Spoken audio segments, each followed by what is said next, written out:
Whew.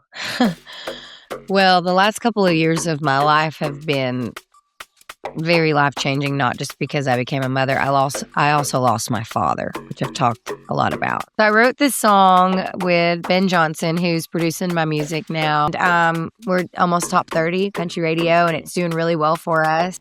Oh my gosh. Everything changed. And I'm going to be crying in the hotel room. Yeah. Yes, it's been difficult. The answer is yes, it is difficult. Welcome to If You Can Hear Me, a space where culture meets the soul. I'm Ben Higgins. You may know me from The Bachelor, and you may know some of my guests from Culture and Headlines, but this podcast is about going beyond the surface into something deeper. Today's guest is Lauren Alaina, a country music artist known for songs like Road Less Traveled and Getting Good, whose journey through success, loss, faith, and resilience has connected with millions of fans. Her story is one of perseverance, honesty, and learning to find purpose in every season of life. I invite you to lean in and enjoy this conversation. Welcome to If You Can Hear Me, Lauren. Thank you so much. Thanks for having me.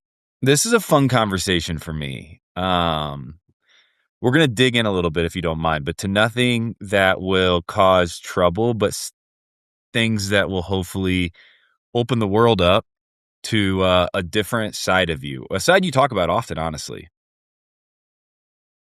Perfect. Let's do it. I don't know what you're talking about, but hit me. Well, first off, I want to start by saying that you have a song out that is incredible with Chase Matthew called All My Exes.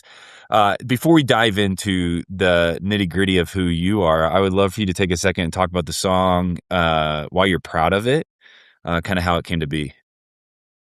So I wrote this song with Ben Johnson, who's producing my music now, and he's one of my best friends in the world. He and his wife, Lauren. She has a beautiful name. Her name's Lauren. They're two of mine and my husband's best friends. We vacation with them a lot, and it's always really cool when you get to work with people that you really love. And he's one of the most talented writers in Nashville, in my opinion. He can play every instrument. He's just insane. And he actually pulled me in to write this song. It's really funny, I have a daughter. She's 9 months old, and I have a husband, and I've been on this journey of like falling in love the last 6 years of my life. So I haven't been spending a ton of the last 6 years writing songs about heartbreak and exes and all of that. But Ben had started this song with another songwriter, and they had like come up with the idea and part of the chorus or whatever. And he called me, or he sent it to me and said, "Would you want to come in and finish this with us?" And I was like, "This sounds awesome." So it's actually really a unique story about how the song came to be in general. Like, I don't have any other songs like that really, where I was pulled in after the song had started. But when he sent it to me, it made me think of this story of me on Broadway, my Broadway days, downtown Nashville. I was on the sidewalk having an argument with the guy I was seeing at the time, and he really thought he was just going to tell me everything I needed to know about myself, that I was hard-headed and opinionated and loud and all of these things.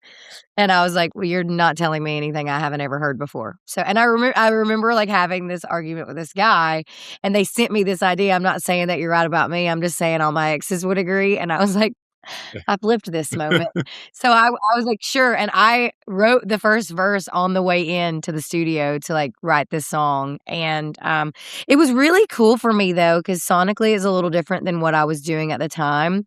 It's a little more pop leaning, which I've done a ton in my career, but at the time I was doing a lot more like country stuff. And I play around all the time sonically. And so it was good for me I think it was a good challenge for me to kind of write a different kind of song and write a different topic than I was writing at the time, because I think when I wrote the song, Cameron and I were just dating at the time. I don't know if we were engaged or we were about to get engaged and I didn't know it yet. Kind of in that window of time.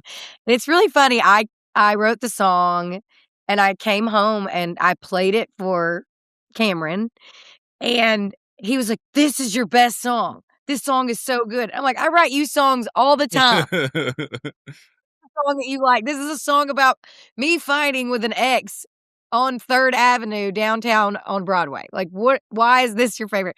And he just really believed in the song and actually in the demo. So when you write a song, I'm sure you know this, but for people listening that may not know this, when you write a song, like day of, you typically get a recording of the song so you can show it to your publicist and your label and all of the people so they can hear it. So I had that and I came home and played it for Cameron, and Ben actually sang Chase's part in the demo. And Cameron was like championing this song for like 3 years, 2 or 3 years, literally.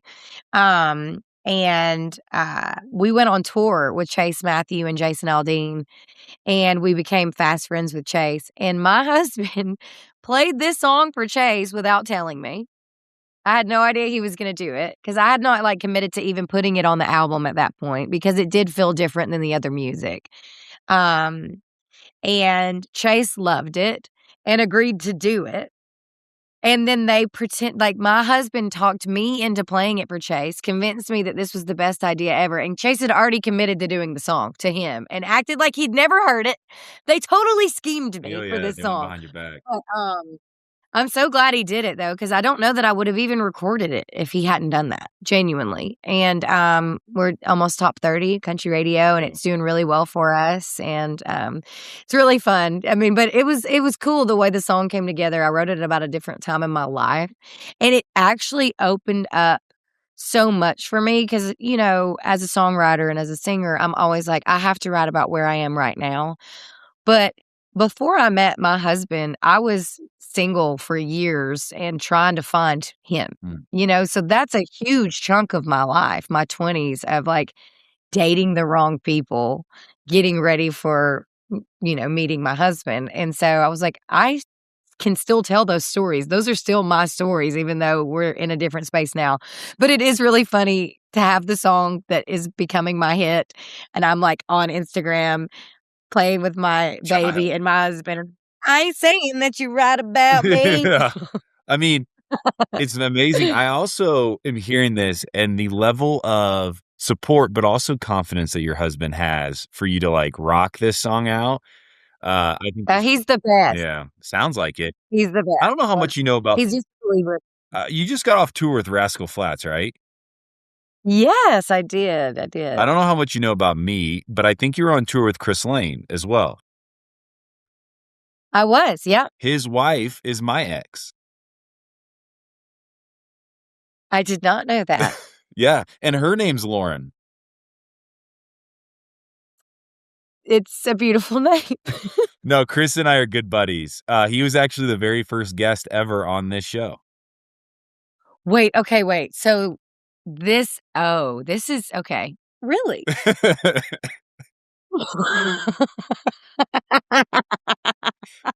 I love Lauren. Yeah, so I'm gonna send your song to her and him and just say, hey, I had Lauren Alaina on and I thought of you guys.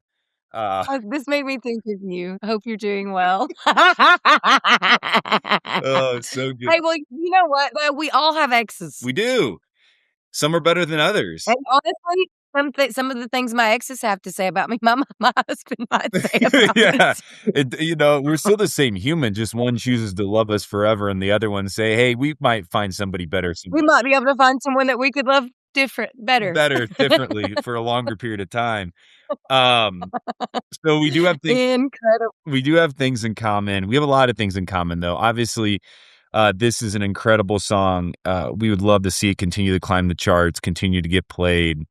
How fun would it be in 20 years that people say, yeah, I had my breakup song was All My Exes. And they've had many a nights listening to it, getting pumped up, or maybe just needing to cry a little bit. You are a mom. You mentioned it. A new mom. In June of 2025, you did have Benny Doll, right?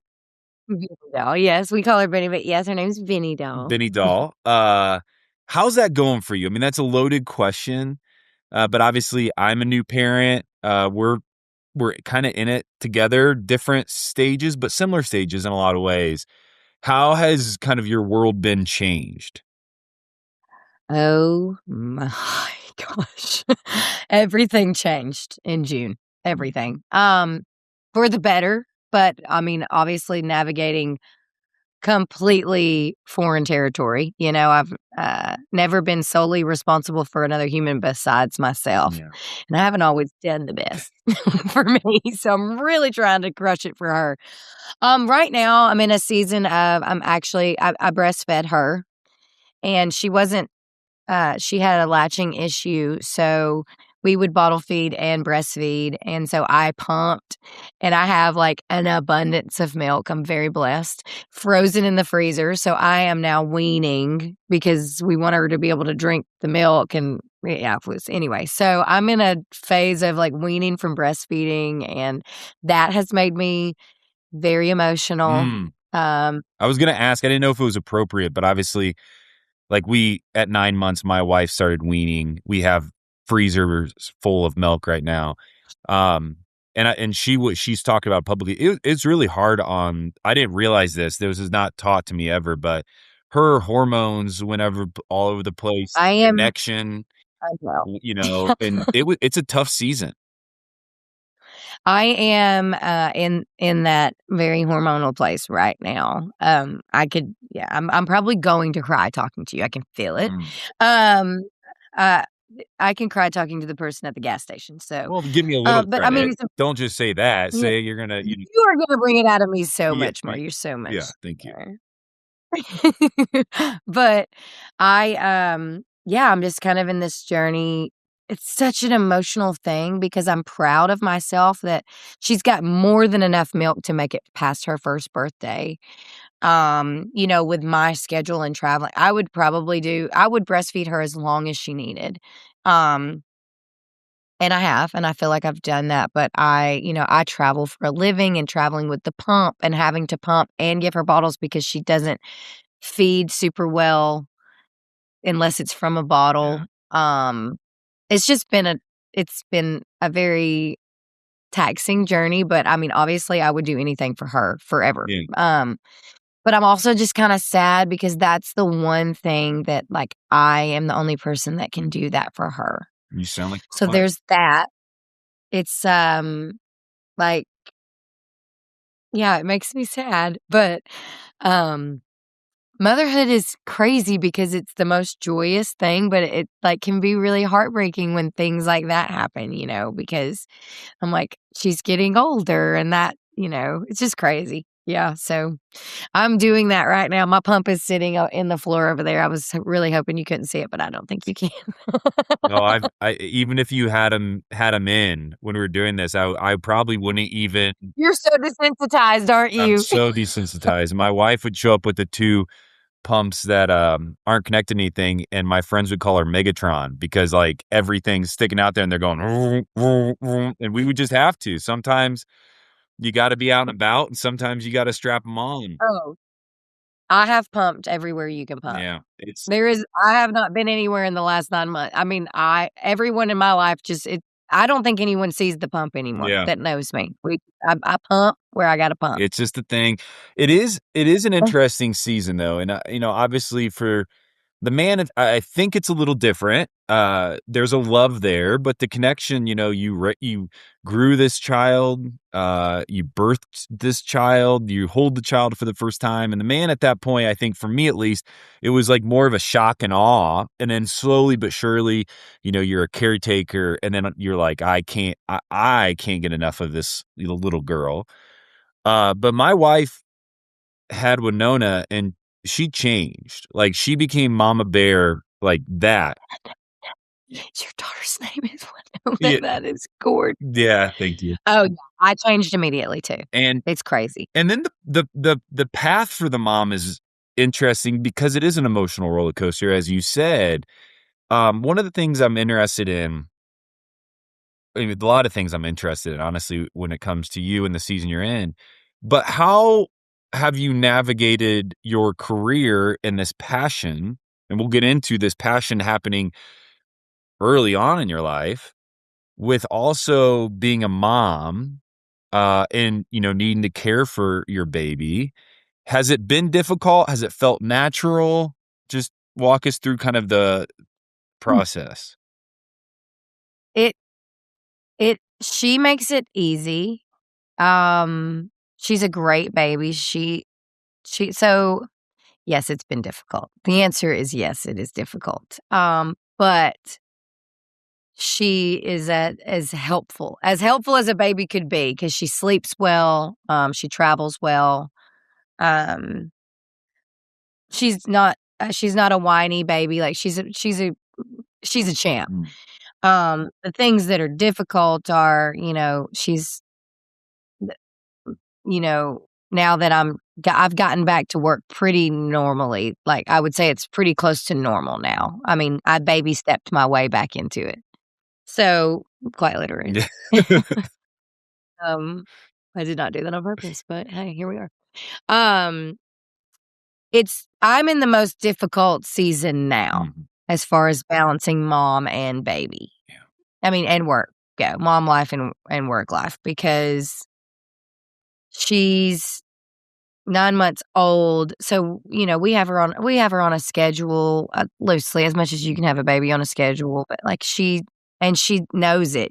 She naps at a certain time twice a day and goes to bed at a certain time, and I am starting to miss some bedtimes, and I'm starting to fly and do shows and leave her back home because when she was 4 or 5 months old, the younger they are, the more they sleep and the easier they are to, like, move around and take places. You're scared because you don't want them around other people, but they're easily transportable, and now she's, like, crawling and wanting to learn to walk and more aware of surroundings and getting, more distracted, and it's just harder to take her out of her environment, but my job is very rarely keeping me in the environment. Mhm. So and if I have to fly, I don't wanna put her through that, so eh, I am I mean, just being completely honest, like, it's very hard right now for me to want to work all the Mhm. time because I want to be with her, but I also have to work. It's, like, not I mean, I'm not in a place in my career where I can just say, "Well, I'm just gonna take this time off." Mhm. I'm just not. I would love to be, but I'm not, and,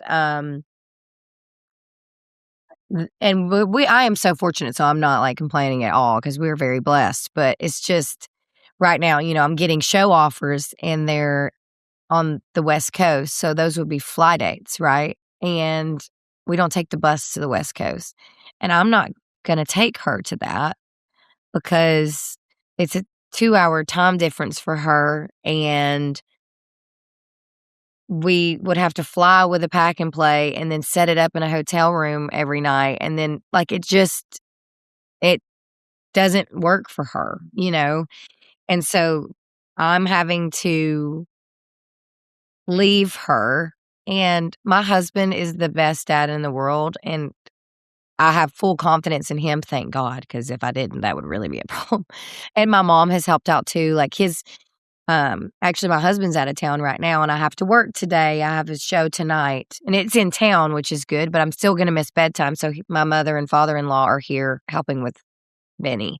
Um, but, like so that's a very did you hear? Mhm. Can you hear? No. That was she was making some noise. Um, sorry. My mom brain got distracted because I can hear my child. Yeah. No, it's like an alarm goes An off. instinct. It's crazy. It's crazy. I can hear her. I could hear her at the neighbor's house, I think. Oh, If they had her at the neighbor's house and she cried, I think I could hear it. It's really wild. Um, my husband could sleep through it. I can I I can cannot sleep sleep through through it. it. I can sleep Yeah, through it. I think it's God made it that way, I think. Yeah.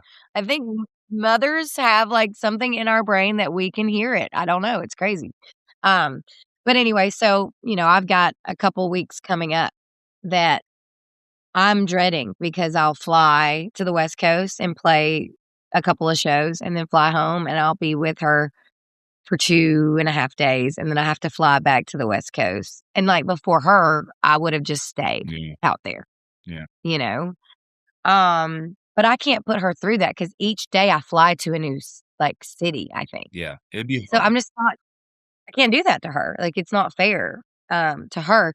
So I will be the one that is like, in California where everybody's so excited to be because it's sunny and beautiful, and I'm gonna be crying in the hotel room, Yeah. missing my child, looking at her on the nanny cam. Yeah. So, but I'm also showing her, there's a flip to that where, like, when she gets older, I'll be able to tell her and show her, like, I followed my dreams and I did this and it was difficult, but you can do whatever you wanna do. So And she's gonna be it so is an proud of you. Like, how cool is it thing. to have you as a mom? Now, moms are cool. Okay, I literally can't. I can't take it. I I think it's fun. I mean, I listen to you and I'm like, that's incredible. She's gonna look up to somebody who, like, has not only accomplished a lot, but done it in the midst of being a good mom. And I think that's the best representation and one of the greatest ways you can love a child is doing that. And so I hear this and I'm like, hey, a lot of people are gonna listen. Now, not everybody's gonna be, needing to travel from Nashville to the West Coast, but people are gonna hear this and they're gonna say, I've been there. I've been there where I've had to figure out how to bring a pack and play. And I've been there where I've had to decide to make the tough decision to leave my child at home because it's not healthy for them. And that's And hard. I have also made the decision to, like, not take great opportunities because I'm not Yeah. willing to leave her for a certain amount of time. Like, things that I, normally would have done, I'm not doing, but she is the most important to me now, which is crazy. Something has shifted in me because, you know, I I have been doing this career since I was 15 years old. That has been my baby. Mhm. And now, like, she just said, "Mama," and now she is number 1. And, I have to I have to put her first, and I want to put her first. It's just hard to navigate and to know what's right, and so my husband and I are in a lot of conversations of, like, should I do this and should I not do that? And, all moms, most moms eventually go back to work. Mhm. Most moms, and, that and if you don't and you're staying home with the kid all day, you're working just as hard. So I am telling you, the days that I am home with her all day long, Yeah. I go to bed more tired than I do when I go to work. Uh-huh. So it is a full-time job being a mother. Anyway, so I mean, there are so many moms that understand that. I mean, and then the kids have to go to school. And I mean, there are just so many different things that, like, moms have to the separation from your child is so hard because we spend 9 months Mhm. growing them and feeling them and learning about them, and then you meet them, and then you're, essentially spend 24 hours a day with that baby for 8 weeks, Mhm. at least. I mean, but the first 8 weeks, like, for me, because I breastfed, I don't really know another journey, but, like, they're attached to your body for a long time. And then we had a hard time figuring it out. So I was either breastfeeding or giving her a bottle around the clock. And I just spent all this time with her, and we're, like, so bonded together. It's crazy the connection between a baby and a mother. Like, yeah. And so it's been really challenging to navigate. But I mean, I spent a lot of time praying about it, trying to figure out what to do and what not to do, and when is it worth it and when is it not worth it? Because I'm not gonna miss everything. I'm not gonna be gone all the time. I'm just not. Yeah. I'm not gonna do that anymore. So, but I am lucky, like the Rascal Flatts tour that you talked about with your friend Chris. Yeah. Um, I do like Chris. I uh, mean that when I said no, I know you do. I know. He's an easy guy to like, so Yeah. I'm sure. I mean, look, it worked out for everybody. You both have beautiful families, so, It works out in the look, end. It's just a funny ride to get here. I'm gonna be looking this up then, You I tell you. you can watch it on TV if you'd like. I will be Uh, Um, it's anyway, so, I don't even know what I was about to say. no, Oh, on the Rascal Flatts tour. yeah, On the Rascal Flatts tour, I took a bus. Mm. So she goes with me in that scenario. yeah, So, like, that's where I'm a very fortunate mother because most women don't get to take their child with them to work, and my mom travels with me and keeps her while I'm on stage and gives her her little bath on the bus and puts her down, and I get to spend the day with her, and then, I go to work after, 4 or 5 and see her the next morning. So that helps because if we're on the bus, it's much easier to figure out. But I'm not like the whole month of May are fly like all my shows are fly dates. I'm not on the bus one time and I'm gone every weekend. Yeah. So pretty much every weekend. Yeah. So I mean, yeah. This is it's a very relatable conversation because I think the balance that you're, navigating is one that so many navigate. My wife went back to work about 4 months in, and it's, 5 days a week for her. She's gone from the house 3 of those days, and it's difficult. And the husband and wife, have to be on the same page, but then you also, I think, have this internal like just guilt or sadness from the disconnection. Oh. But as I was researching you and coming up with this is a faith-based show. So this whole show is based around this, the idea of if God can hear you right now in this, stage of life, which, I think as Christians, we believe God can hear, and we probably have good examples of that in our own world. But the whole idea of the show is if God can hear you right now, your prayer from your heart, kind of where you're at personally, what would that prayer be? Whew. Well, the last couple of years of my life have been very life-changing, not just because I became a mother. I also lost my father, which I've talked a lot about. So a lot of my prayers are like praying for healing from that. And also still trying to be healed enough to be a good mom and to be there for her and to do the right things and to be, it's like polar opposite things happened to me in a matter of 2 months. My dad died and I found out I was pregnant 2 months later. And she was a big surprise. So my biggest prayer right now is just to heal from that and to be present with her and to be, a good wife and a good mom and a good businesswoman. But honestly, my career is like the thing I probably pray for the least right now. It's really my heart and my healing and being a mom that is most important to me right now. Obviously, and especially because I lost a parent and now I am her parent. And I know what it feels like to lose a parent. And I had a really great dad and I was really close with him. And anyway, I pray about that a lot.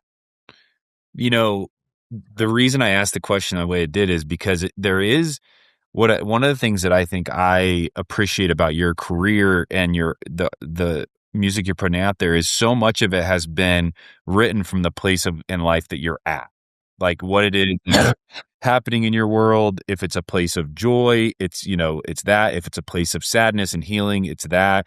We just talked about All My Exes at the beginning, which is like a throwback to a time in your life that doesn't exist anymore, right? You're not. Hopefully, we don't do this again, Cameron.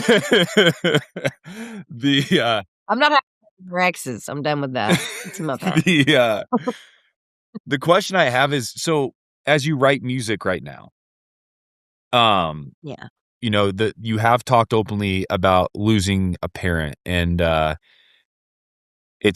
can't imagine.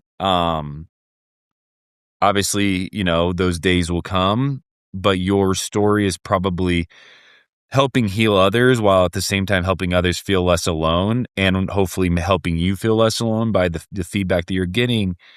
But like, how are you communicating through music in this season of such highs and such lows? You're happily married with a beautiful child, and yet you have experienced loss recently that is life-changing. How do you write to bridge the gaps? It depends on the day. When I go in to write a song, kind of where my heart is. I wrote a song about finding out about Benny, finding out I was pregnant with her. It's called Heaven Sent. It's one of my favorites that I've written. I'm so sorry. I've got My nose is running. Nothing's going well right now. Hey, I have a black eye from getting hit in the face with a trash can blowing in the wind. So we're all good here. You do what you got to do. That is the most random thing I've ever heard. See? That's a lie. No, it's not. You lied. No, it's not. You made your wife mad. No. I'm just kidding. Just straight to the face, broken nose last week. So we can just be, It broke your nose? yeah, we can just be weird together here. You can blow your nose, you can wipe your nose, and I my nose hasn't stopped like running and bleeding since last week. So we'll just be in this together. Okay, well, just, Yeah, keep going. We're good. Lord knows. So stupid. I'm a pun queen. I can't help it. Okay. Anyway, so with my music now, I kind of take it day by day. Like when I go in to write a song, it depends on where my heart is that day. I mean, right now I'm in pure bliss with this baby. So I've been writing a lot of songs. I'm actually working on a song right now that I'm really excited about her and just becoming parents and stuff. But I mean, I wrote Heaven Sent, which was about losing my dad and then finding out about her. And we put it out last year, and then we went on, the tour, and people brought me like onesies that said Heaven Sent, or told me stories about losing their parents and then finding out that they were pregnant or losing someone close to them. And healing music is so healing. It's pretty crazy. I mean, as someone who has the honor of being able to write music, I'm so grateful. It's also hard though to go in and share those things, So I mean, every time I write a song, it's a little bit different. But right now, I am, in a stage of life where I'm writing about my family and also loss. Like it has been such a crazy time to go through the most incredible, beautiful thing of my life. The best thing that's ever happened to me happened right after the worst thing that's ever happened to me. Like they happened pretty much simultaneously.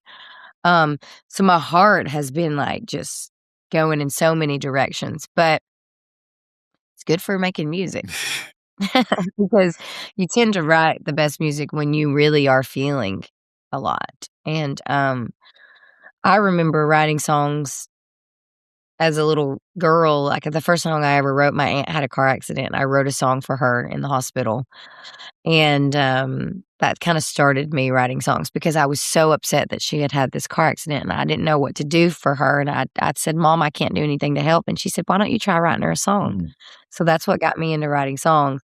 And I really still try to write from that place. Now I do throw in the exes, all my exes vibes every once in a while because that also is a part of my life. But yeah, right now I'm in a season of healing and grief and the most incredible, overwhelming love I have ever felt. And so writing an album in that time period has been pretty crazy because I wrote most of the album. I wrote a lot of the album before Dad died, and then Dad died. And so then I felt like, oh, I got to go in and I've got to write these things. And I have my daughter, and I'm like, I got to write these things. So for me, this album that's about to come out, it shares like all these different parts of my life because I've lived so many different stages of life in the last, 15 years in the spotlight. I mean, my whole life, I share about my whole life in this album. But every time I write a song, it's a little bit different. I mean, you never know. I might go in and write a song like All My Exes right now too, because someone else in the room has this idea. So I just try to be vulnerable and open and honest and write wherever my heart is that day. When does the album come out? When does this podcast come out? That's a good question too.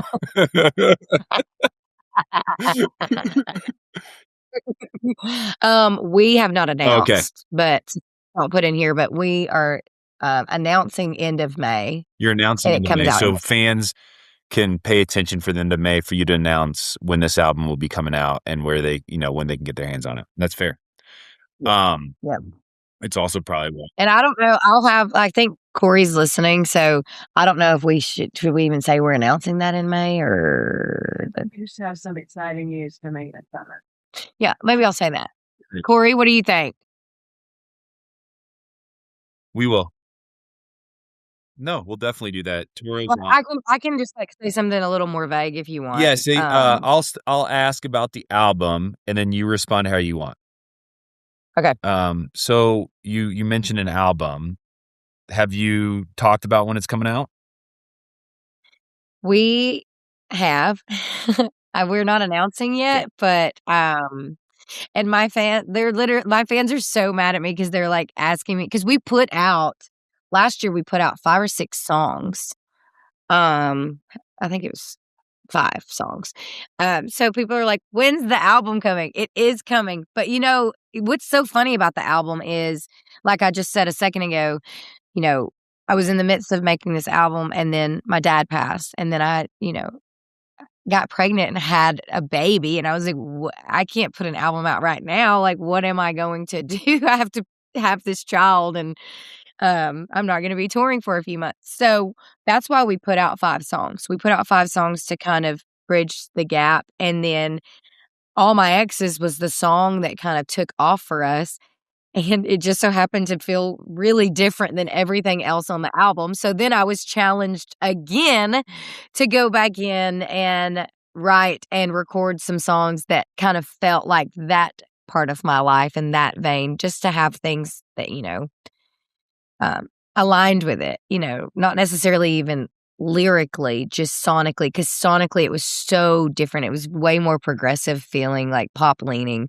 than the rest of the album. So then I went back in and cut some pop leaning stuff too. And so I know for a fact the album is finished. I just mastered it last week. So it is officially done, and we are putting the timeline and everything together now. So we'll be making big announcements Well, over the next. I would assume here, I'm not an expert in this, the anticipation is healthy and good, and also from listening to you, this album feels like my favorite type of albums, the cries from the heart of the joys and the sorrows, the times for celebration and the times for grieving, and I think that makes the best albums because it takes us through a story, and so of course it should take time. Of course there should be anticipation behind it because it matters to you, and I think that's wonderful.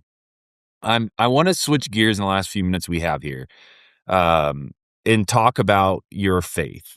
Your faith is a driving force behind all that you do. Um, and there's an interest, and I might have got this wrong, and so correct me if I do. But there's an interesting element here that I think people will be, they've always been intrigued by, in life, but also sometimes confused by. Your stepfather passed away as well, and when he was passing, the thing I read was that he was getting glimpses of heaven. Now, hey, who am I to doubt it? Who am I to question it? Don't know, right? But we hear those stories, and we usually hear them in their like best-selling novels on "I saw heaven and I came back" or something like that. For somebody like you, this is a question out of just curiosity and being intrigued.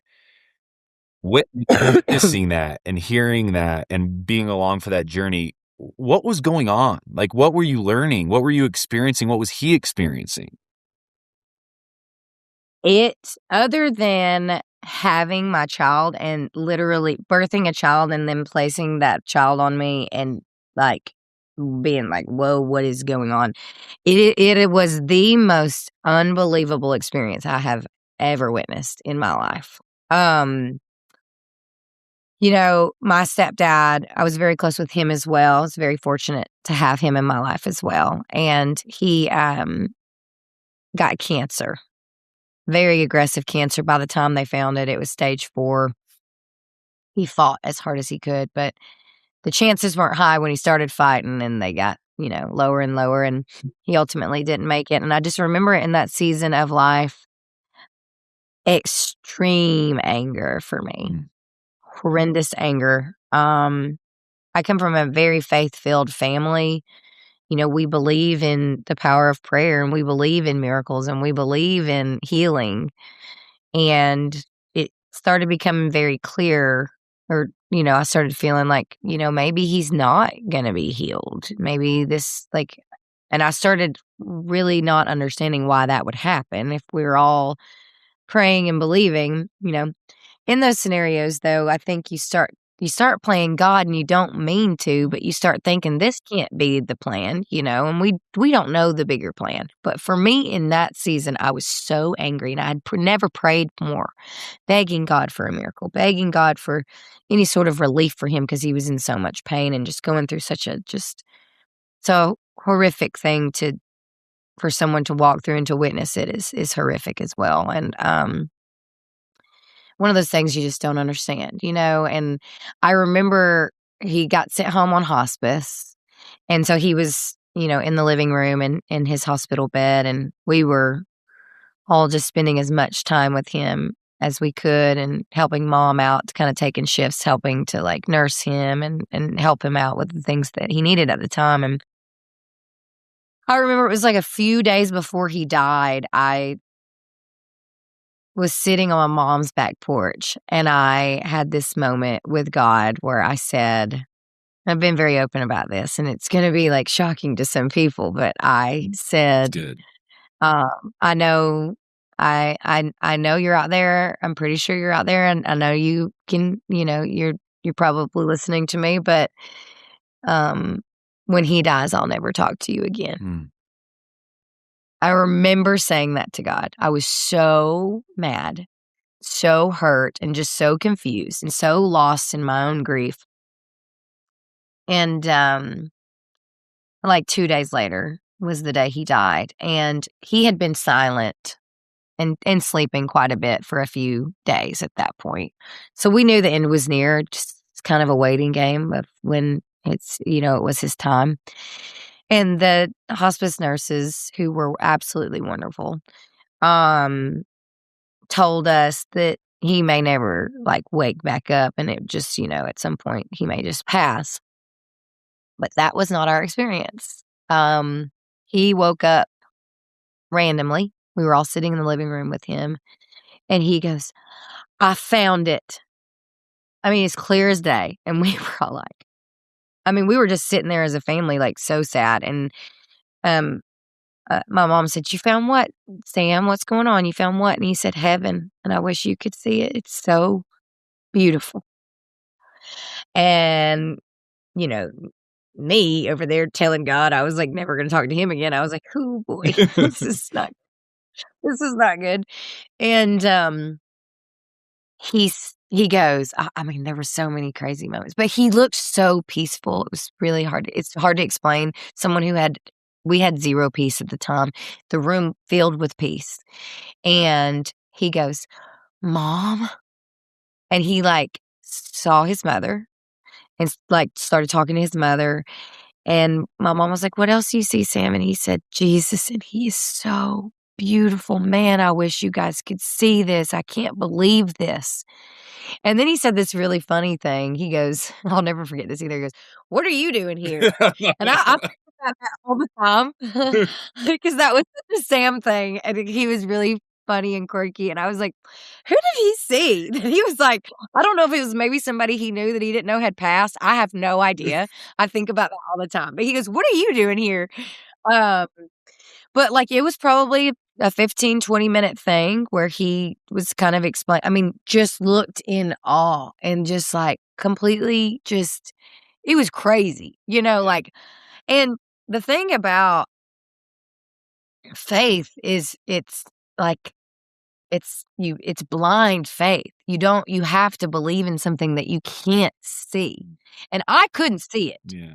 But he could. And I was like, I'm going there. Yeah.